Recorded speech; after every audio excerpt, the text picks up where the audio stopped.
Welcome to Redefining Balance for Working Moms. This is episode 181, Importance of Organization in Times of Chaos, with professional organizer Monique Horb.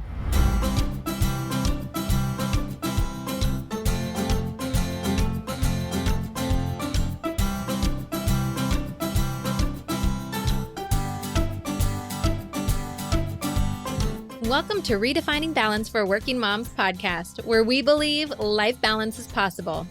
Yes, even for you. You might just have to redefine what it looks like for yourself. I'm your host, fellow working mom, and founder of Your Life Rocks, Jenny Stemmerman. Each week, I'll bring you practical, real-life tips to help you focus on the things that matter most in life and be the best version of yourself in every area that God has called you to. Ready to redefine what balance looks like for you in your life? Let's go. Hey there, I'm so glad that you're here to hang out with me today, along with our special guest, as we kick off a series talking about all things organization. Now, this episode is brought to you by Amanda Nybert's program called Lean. Now, you might have heard me talk about this program before. It is a program I absolutely believe in if you are looking to get healthy, to shed weight, to start exercising, and really take control over your health and what you're putting into your mouth. It's a 7-week program that I have actually done twice. I believe in it so much. And not only has it made me feel great, but it's helped me lose some unwanted weight. And as we're talking about spring cleaning, summer is right around the corner. And so if you have a goal of wanting to get healthier, wanting to shed some weight before it comes, you can go to yourliferocks.com/lean to learn more about this program. Okay, before we get into this episode and we're talking about organization, I have a confession to make. I naturally love cleaning and organization, like all things that fit into this category, I naturally love. And I understand that not everyone feels the same way, and that is totally cool. That's totally okay. Not everyone has to love that. But whether you love it or you don't love it, there is a certain degree of organization that we all need to have in our lives in order to fully function in the way that we know that we ought to be functioning and to fully function at our optimal level. Now, let me first tell you a little bit about this series that we're doing with Monique Horb. Now, Monique is a professional organizer, and she is so passionate about helping women who are busy and tired and overwhelmed. Now, she specializes in helping people organize their homes and their paper piles, which we all know we all have, so that we can be more productive and have more time on our hands and more energy so we can live life on purpose. Now, her business is called Organizing Your Chaos. And what I love about her is that her story really stems from finding the necessity of creating organization in her life in a time when life was super chaotic. I mean, we're talking about depression, bankruptcy, adoption, marriage, medical crisis. Like, she felt like things were a little bit out of control. And in that season of her life, God really opened up what organization could do for her. And through twists and turns, she learned that with an organized home, she was able to manage anything that life threw at her. And that is exactly how we are kicking off this series, is really talking about the importance of being organized and how you can really start to take those initial steps of getting organized in your life, whether it's organized in your time, organized with your calendar, organized with the stuff that is all around you. Because sometimes when life gets crazy and things get busy, those are the first things we let go of. Like, we just kind of go into survival mode and we don't think about organizing things or keeping things organized that we already have. Trust me, I know from personal experience. But it makes life so much easier if we can stick to those routines, if we can stick to that organization.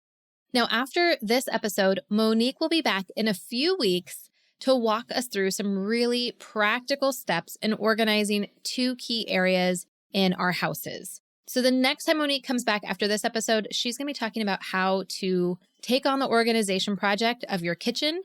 And then a couple weeks after that, she will be back to talk about organizing your master bedroom. Now, what I love about Monique is that she is a very practical woman. She speaks from experience. I mean, 6 kids, hello. She knows what she's talking about when it comes to organizing things and having that chaos all around us. And so I know you're going to love learning from her as we go throughout the series, and especially with everything she has to share with us today. Now, remember, we are going to be linking to everything that Monique is sharing about in our show notes. You can always go to yourliferocks.com to get the show notes for this podcast and to learn more about Your Life Rocks. because we have so much more to offer you as a working mom than just this show. So without further ado, let's get into my interview with Monique.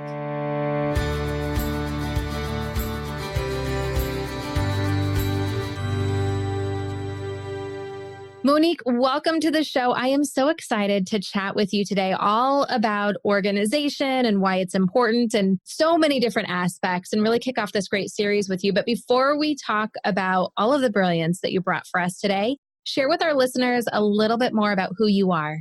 Hi, thank you so much for having me, Jenny. My name is Monique Horb. I live in Northwest Indiana with my husband of 25 years, and I'm a mom to six kids. Six Yes. kids. Amazing. They're between the ages of 17 and 24. 2 are in college and 4 are living with us right now.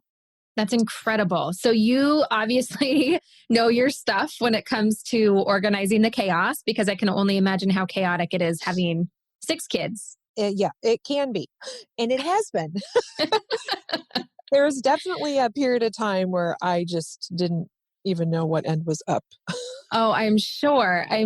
So I love this because I think that this is such an important piece, because some of us, like me, I have 2 kids. And sometimes I feel like that's a lot to manage with all of their stuff and all of the things that come into the house and all of the things that eat up our time and resources and focus and attention and all of that. So to have someone who has such great experience multiplied that by 3, having 6 kids versus my 2, I think is going to be really incredible. And as we're kicking off this series with you, organization is something that I absolutely love. And I know people are always super hungry to have. And so if you're listening to the show, know that today we're talking about ways of why it's important to organize ourselves, both time, with money, with how we're managing our stress, and just overall organization in our busy seasons. But we're also going to have Monique come back in a few weeks to talk about real practical steps in organizing different spaces in your house. So this is going to be a great kickoff series. And, Monique, one of the things that I think is so common with women, especially working moms, is that we often have seasons where we are feeling very overwhelmed, very stretched thin,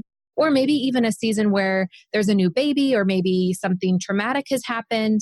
And honestly, when this has happened to me, it's always like survival mode. And the first thing to go is organization, or even thinking about organization. So why do you feel like that is the case for us? And why should we be doing something different?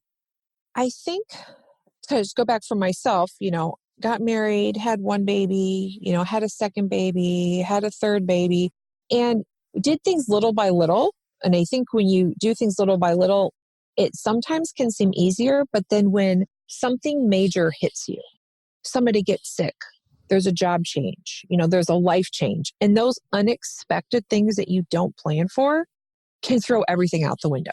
And it can be so overwhelming and frustrating, where I think that if you can plan ahead on how you can have a basic structure, and I'm not talking about, the letter of the law, but if there's a basic structure on how you can manage your time and your things and your stress, that when the unexpected things happen, they're easier to manage. And that's why it's really important. Amen. You're totally speaking my language, because I'm not always good with the physical organization, but definitely with time organization. I'm definitely a systematic person. I love having habits and having those core pieces. So no matter what life throws at me, I have that solid center. I have a solid foundation that I can kind of move and shift things around on. And I've definitely seen that be important, because I haven't always been that way. And I've certainly gone through seasons of life where I was just kind of riding by the seat of my pants. And oftentimes when I know women find this show, they can really relate to that. So talk to us a little bit. I know we're going to talk a lot about time, money, and stress, but let's first talk about time, because I feel like that is kind of the center of everything organization, is finding that time. Yeah, how we use our time affects our friends, family, and work. And it affects our emotions and our relationships. And it's not just using a calendar, having a schedule, but knowing where you need to be, when you need to be there, and who else that you're responsible for, what they need, is really important on how we plan our time. So I like to ask people, are you a plan ahead kind of girl, or are you a fly by the seat of your pants and hope it gets done kind of girl? That's a great question to ask, that we should be asking ourselves for sure. Yeah, because every day we get to choose how we're going to use our time. Are we working? Are we volunteering? Are we at home taking care of children? Are we taking care of other family members? Are we doing projects? All of those things have responsibilities attached to them, but how are those responsibilities to other people fitting into the responsibilities I have, which are first to my family? Mm. And, some people like to say yes. Oh, I can do that. I can do that. I can do that. But every time you say yes, you say no to something else. And usually what goes first is sleep. And I don't know about you, Jenny, but when I don't get my sleep, I'm kind of crabby. Yeah. And I have learned that I can operate on very little sleep. And I think that this is where it's so much about knowing yourself, right? Like there's other things that I do that are detrimental that I will start to cut out, like exercise or not eating healthy or drinking my water, that have those similar effects. But I think that that's where we really have to really know ourselves on what it is that we immediately go to and what effects that has on our overall well-being. You're right. And so I like to ask a few questions on how the idea of managing your time impacts us. If you're a person who generally runs behind, how does that make you feel? And then how do other people feel when you're behind? Because it's not just about us, it's about how what we do impacts other people's time, because their time is just as valuable. And if they're waiting around, there can be the feeling of they're not important because you didn't make the time for them, but they made it for you. Having a handle on how we use our time is huge. And things that affect how we use our time can be really simple as, do the things in my house have a home and do they get put away? And I say that because it takes time to look for things that you don't know where they are. Yeah. And if things, it sounds simple on one level, but it's also something you have to create a habit to do. If you take something out, you put it back. I have been in many situations when my kids were younger and I was a more unorganized mom. We had 3 kids and then we adopted 3 kids from Ukraine. And so I went from 3 to 6 literally overnight, but they were between the ages of 7 and 13. And so doubling the kids and having 8 people in the house, there was so much stuff. Oh my goodness. So I really became pretty vigilant on everybody had to put their stuff away because there's not enough room for everyone to leave their stuff all over the place. But if you can't find something, picture this, all these moms out there, you're trying to get out the door and you've got your kids and you're trying to go somewhere, but you can't find something. And everything is fine. You're in a good mood. Everything's going great. But then what happens when you can't find something? Oh, stress completely. Yes, your internal stress goes up. And then mom, who is really nice, is not so nice anymore. And we don't know what just happened to her. But, I mean, really, because So we can't find something, our time is wasted. We're looking for something. We take it out on the people in our families. And that's just really horrible. Yeah, it's not fair. And I love that you have these questions and the way that you are phrasing them, because it really does make you think like it's not just about us. It's about how it affects other people. It's having that personal responsibility for the way that we are interacting with other people in our lives and how it affects them. Because I think so many times when we think about organization, we think about ourselves and it's an internal thing. And I'm just not an organized person, or I'm not always on time, or, it's just who I am. But realizing that that isn't necessarily who you are. It's just what you have been doing and the way that you've been organizing your time. And it really does affect other people. It's not just you being a hot mess and it just affects you. It really does have a ripple effect. Yeah. And the ripple effect is damaging to relationships. And if relationships are important to us, then those are the things we need to go to first. Did I forget to buy something for my kids' event at school? And if I did, why was that? Did I not write it down? It wasn't important to me, but it affected them. So just little things like that. And if we value relationships, we need to value each other. And valuing each other means planning ahead for the things that we need to do. So just practically, time does involve some sort of a calendar or list or knowing where you need to be, what you need to buy, what you need to do, who's counting on you during the week. And so I think it's really important to keep a weekly appointment with yourself. Yes. To plan your week. Not to be dogmatic, but you save a whole lot of time. For every minute that you spend planning, you can save 10 minutes in time. So sitting and looking at your week and figuring out, plugging into a calendar. And I really encourage writing this down every week. If you work, those hours are already pre-scheduled. And when you're not working, but you also have the list of things that have to get done this week. And I just like to look at a calendar only 1 week at a time because, Jenny, there are so many things that we could do. I mean, Oh, let's just go forward, but working really 7 days at a time yes. and only look at what has to be done this week. There's going to be more stuff that's going to hit this week that we didn't know about. And if it's not, the deadline is not by next Saturday, then I'm not even looking at it. So a weekly appointment with yourself, value yourself as much as you value everybody else. Keep that appointment because structuring what you need to do during the week is going to help everybody else. Yes. And don't overschedule. Don't have this superwoman list. It's not necessary. Just pick the most important 3 things that need to be done this week and just get those done and do them well.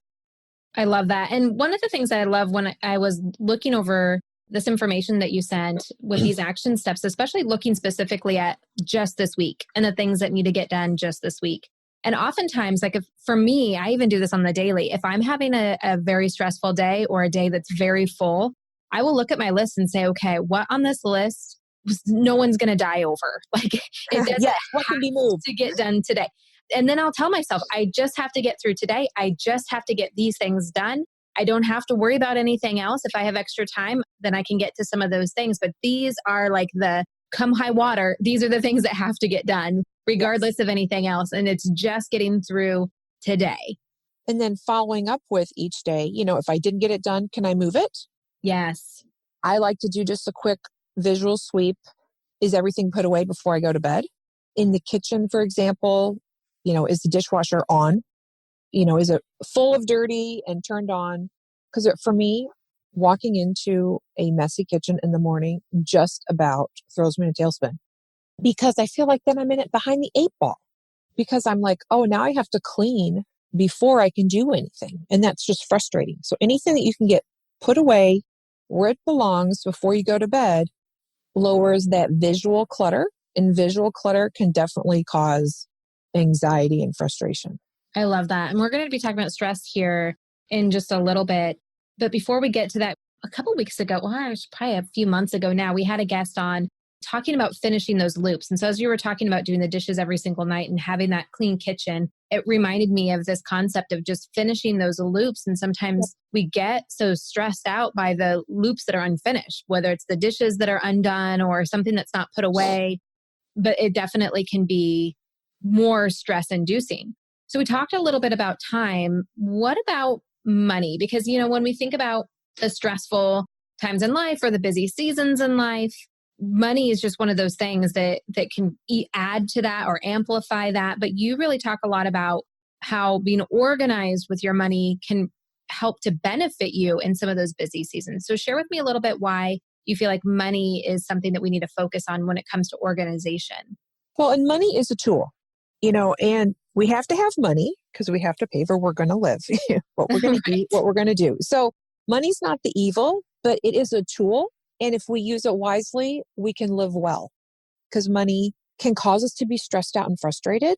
Mm-hmm. And usually it's because we haven't made our choices on how we're going to use our money ahead of time. Ooh, that's powerful. So money can provide feelings of security, joy, and abundance.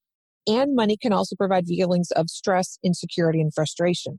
So a few questions I have is, a real simple question. Are you able to pay your bills? So knowing, do I have what I need? Do I have what's required? Are the necessities covered? And then are you paying them on time? And the reason I ask that is because we were at a situation, we've had a lot of really hard times in our marriage and with our family. And there was a period of time where, we went bankrupt and we didn't have work and, all the bills piled up before my husband was able to find a job. And, I'm sure that some people have been in a situation where you might pay a minimum payment, but if you miss that deadline, that $35 minimum has a stupid $35 late fee attached to it. And that's frustrating. And so I was very unorganized with my bills. I felt like if I couldn't pay the whole thing, I wasn't going to pay it, which made no sense. But it was the all or nothing mentality. But learning that chipping away is important. And I did something strategic, and I'll just share this. I took all the bills that we had and I put them in due date order on a piece of paper. So I started paying them as they were due, going through the month versus what I had available. And that was a huge shift in accomplishing and choosing ahead of time how I was going to use our money. And another thing is, do you spend money that you don't have? And that's just tied to using credit cards. And another thing is, do you spend money or are you a reactionary spender? And by reactionary, it's, oh, shoot, I forgot to cook dinner. Now let's go through the drive-through. And Right. we all know that that's a reaction to not planning ahead, which can go back to our calendar and planning what we need to do. It's a reaction to not meal planning or grocery shopping if you didn't know when you could get that done this week. And eating out, it's just more expensive. It's just not good for you. Right. Right. So planning ahead and organizing our money in such a way that, are we able to pay what we need? Are we using our money well? Are we reacting to situations versus choosing how? You're the boss of your time. You're the boss of your money. And, you get to choose how it's going to be used. And if you're making bad choices, you're not going to spend well. And if we can't spend well, we can't give well and we can't share. And I love how you're positioning all of this as a choice too, because it truly is. Absolutely. I mean, like, I know for us, Wednesday nights are always super chaotic because we have youth group with church and my son has track. And so I know we are going to eat out on Wednesdays. And so it's part of our budget. It's part of like what we know. It's part of when I'm planning the meals, and even with my weight loss goals and things you have to take it into account. And so I think when we're talking about these things, it's making those smart choices ahead of time. So it's not a reactionary decision, or you find yourself in a trap where you feel like I have no option but to do something that I don't want to do, whether it's eating unhealthy or spending the money or spending your time in ways that are inefficient for you. So I really love this idea of making the choice to be organized, whether it's your time, money, or anything else. And when a lot of people hear the word organization, it's either a positive or a negative reaction. There's some people who go, oh, I just love being organized. It's great. And other people go, oh my gosh, it sounds so hard. I can't do that. I'm not born organized. Absolutely. But it's not. It's a choice. It's a skill. You can learn things to be more organized in areas of your life. Now, maybe it's not your gifting for everything, and that's fine.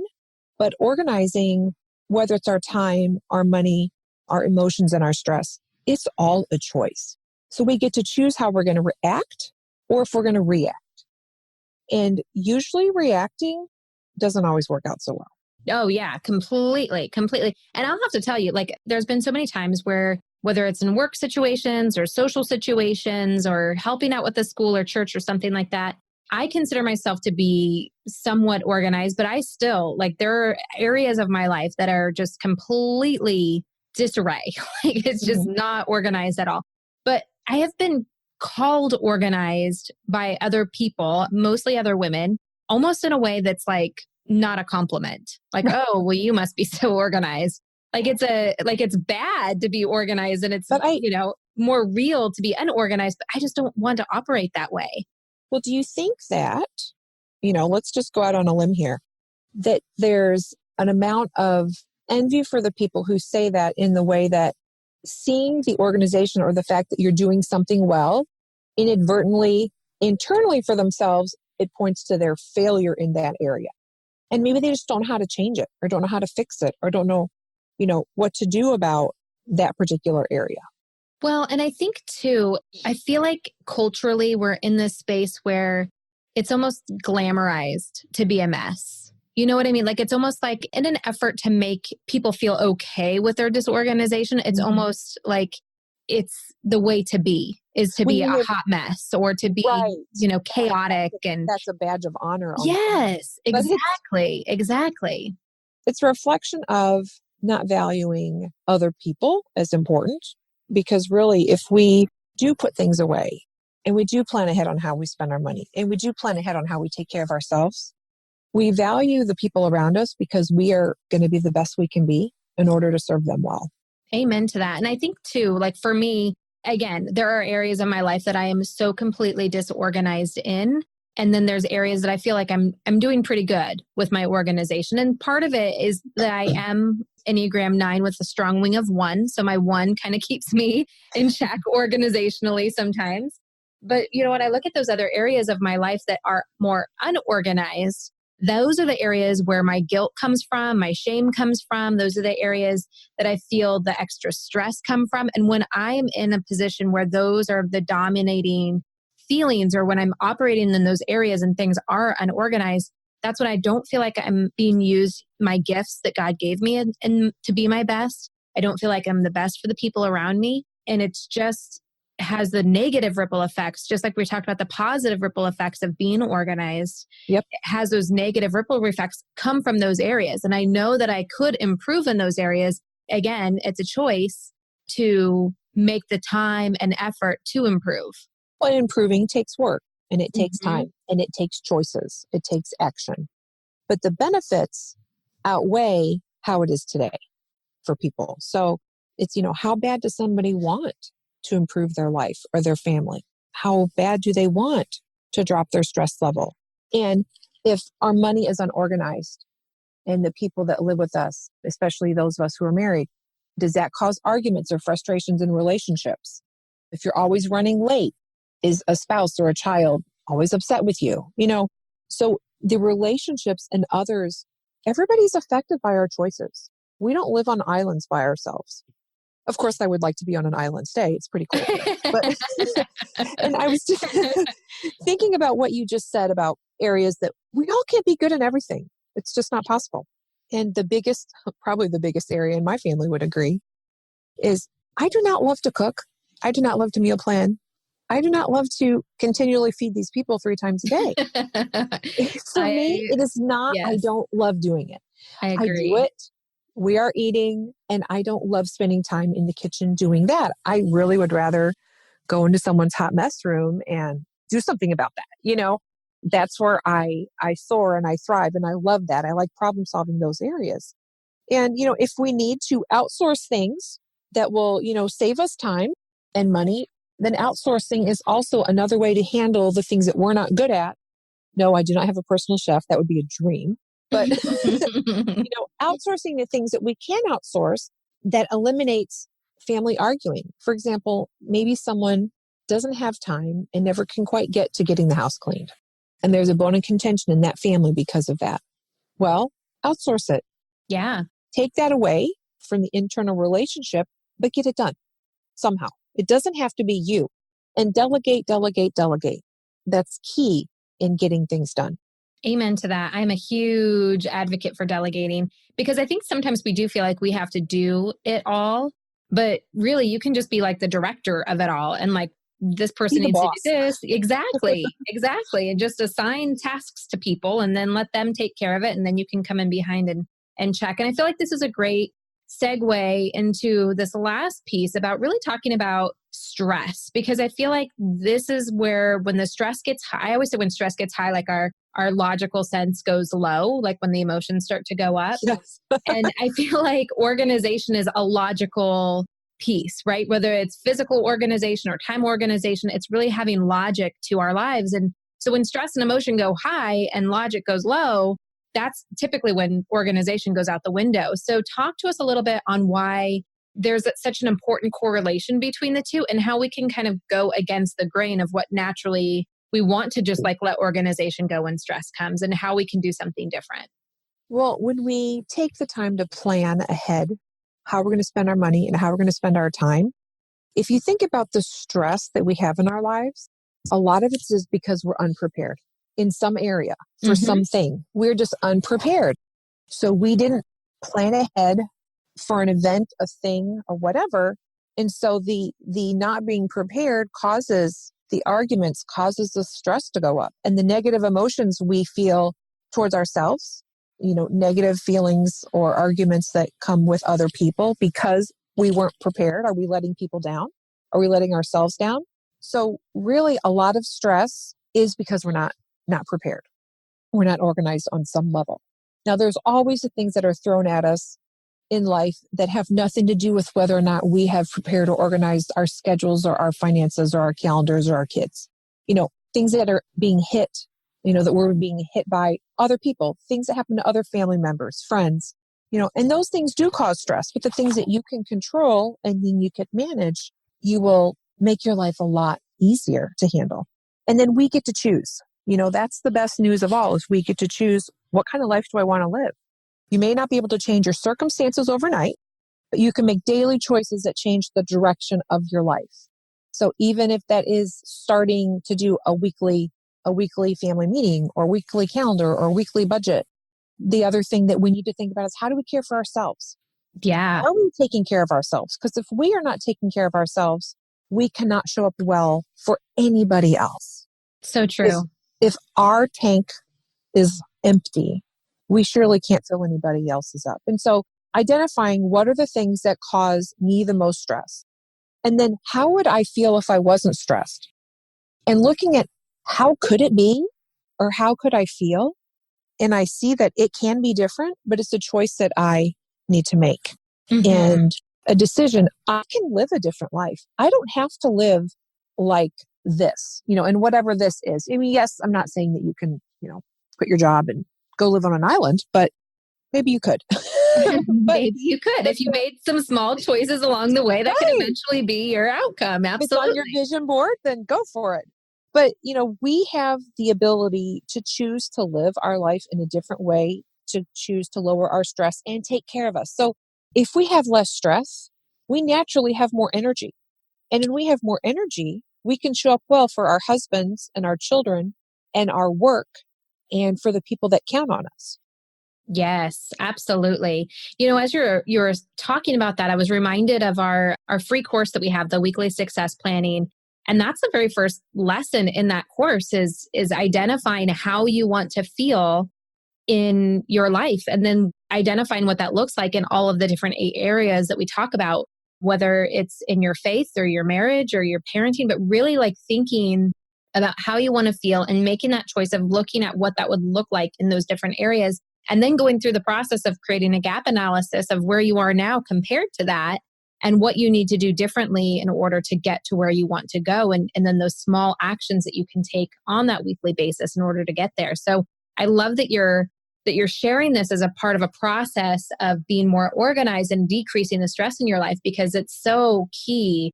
I think especially as working moms, sometimes we're so busy, we forget to stop and think, how do I really want this life to go? Because we get so caught up in the everyday of this is what needs to get done and things that need to be taken care of. When we get so busy that we don't ever stop to think, what do I actually want? And how do I want this life to go? And am I doing the things necessary to contribute to the marriage that I want to have, or to be the mom that I want to be, or even to the career and the goals that I want to achieve? Am I actually doing the things that will bring those results that I want? And, as busy working women, we can do these things. We can get the results we want. We just have to map out, what is it going to take? Mm-hmm. But investing the time to map it out is important, because flying by the seat of our pants doesn't work well for very long. Yeah, absolutely. Absolutely. So talk to us a little bit about some of these action steps that we can take with everything that we've talked about with time and money and stress. I know a large part of what you do is kind of that physical environment, which we're going to have you on in a couple weeks to talk a little bit about some of those spaces and give us some practical tips. But as we're kind of closing out our conversation today, what action steps would you think that someone who's listening to this and being like, yeah, I want to make those better choices, I want to choose to not have that stress in my life, what would be those things that you would recommend that they do? The first thing is to plan a weekly time with yourself to map out your week. And I think that's very important, because we're so easy to do everything for everybody else and tell ourselves, okay, Sunday afternoon, I am going to plan my schedule, but something else comes up and we can push that aside. Say, well, I'll get to it later. Well, I'm guilty of that. And I'm sure other people can be guilty of that. Just, oh, I'll do it later. But not honoring ourselves and our families enough to say, you know what, this is non-negotiable. And whenever that is during the week, I don't really care when it is, but it needs to happen at some point, and it needs to be a weekly appointment, hopefully on the same day every week. So you can have your 7-day cycle, but planning where you need to be, who you need to show up for is the first thing. Get sleep that you need. That's the second thing. Getting your sleep so that you can show up well. Don't watch that last episode at 10 o'clock at night of whatever your favorite show is because you just want to know. Because every time we say yes, we say no to something else. And those things that we say no to might be the things that we should be saying yes to. So having some sort of a schedule, looking at it every week, and scheduling in self-care. And what does self-care look like to you and to me is going to be different. Some people enjoy reading. Some people enjoy running. Some people enjoy exercising or crafts or whatever we do that makes us fill up our emotional tank. And when our emotional tank is full, we have what we need to give to other people. So making sure self-care is part of our week. I love that. And it for doesn't mean you me, have to do it every day, but yeah, something during that week that you know it's just about you. And I learned about self-care because my husband and I, our marriage was falling apart and we were at a crisis marriage center in Georgia for a week because that was like the last straw or we were done. And I remember sitting there and somebody, because my life was miserable and out of control and unorganized and chaotic. I had not taken care of myself in years. And when they talked about self-care, I had no idea what they were talking about. Like they're talking about self-care and I felt like it was a foreign language. I don't even know what that means. But it was one of the most important things I've ever learned is if we do not take care of ourselves, we cannot show up well for anyone else. And once I started doing that, it made a difference because I wasn't running on empty. Yeah, absolutely. And I know for me, the biggest form of self-care that I have is my planning time because I know it brings me sanity later on in the week. It gives me confidence going into the week, knowing that everything is set and I make it enjoyable. Like I sit in my favorite chair, I have a cup of coffee made just the way that I want it to be. Usually I have some kind of music playing in the background or listening to another podcast or something while I'm doing my planning. And it's time I really enjoy. Time to myself to plan each and every single week. That's truly is my self-care, is being able to plan my upcoming week. Because then you know you're going to show up well for everybody else. Exactly. Yeah. I mean, it does a number for my stress level and confidence going into that week, knowing that nothing's going to get left behind. I love this. Now, Monique, one of the things I wanted to share with the audience as we're leaving is you have some really great resources on your website for anyone who's looking to declutter, to create more organization. I know that you've even offer free calls with people just to see if working with a personal organizer is really what they need in their life. So can you share a little bit about the resources that you provide? Sure. I'm going to have a printable available for any of the listeners on what we talked about today with some questions and some action steps and benefits to being organized that I would love for you to download and look at if you think it would help you. But I do offer free phone calls to just discuss whatever you want to talk about and get some tips and ideas on organizing your space, your calendar, your money, your home.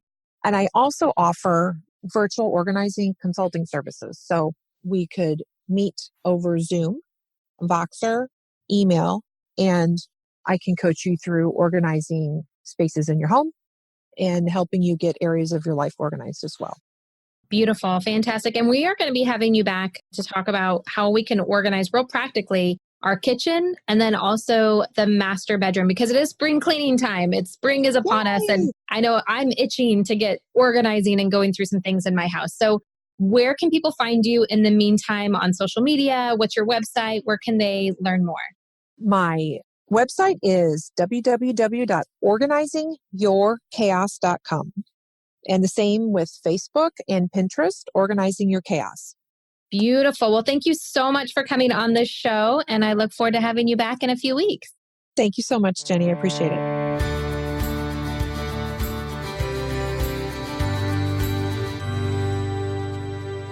And there you go. I hope that there were little golden nuggets of wisdom and encouragement that you found in today's episode. Now, remember, putting together this organization in your life, starting to create these systems in your life, it can be hard at first, but give yourself grace.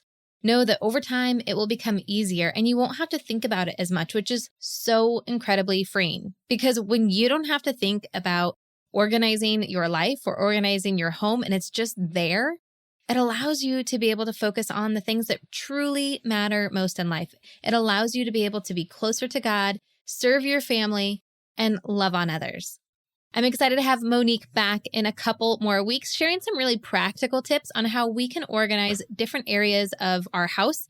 So first, she's going to walk us through our kitchen, and then a couple weeks later, she'll be back to walk us through our master bedrooms, which, by the way, is an area that tends to be one of the last rooms that we tackle. So I'm really excited to have her back. Now, in the meantime, we have a couple other really great episodes for you. Specifically, next week, we're going to be talking all about getting into the Word of God. And I'm going to be sharing with you some different strategies. If you ever find yourself in your morning routine, opening your Bible and being like, I don't even know where to begin, I'm going to walk you through some Bible study strategies to help you go deeper into the Word of God.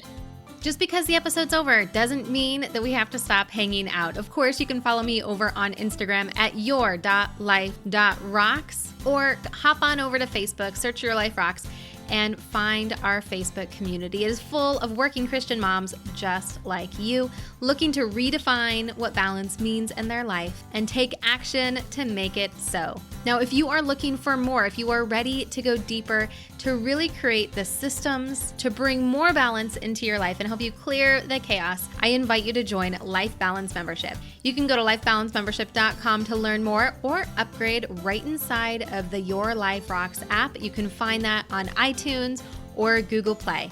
Looking for more resources? Head on over to yourliferocks.com. So until then, keep building a life that rocks. Bye.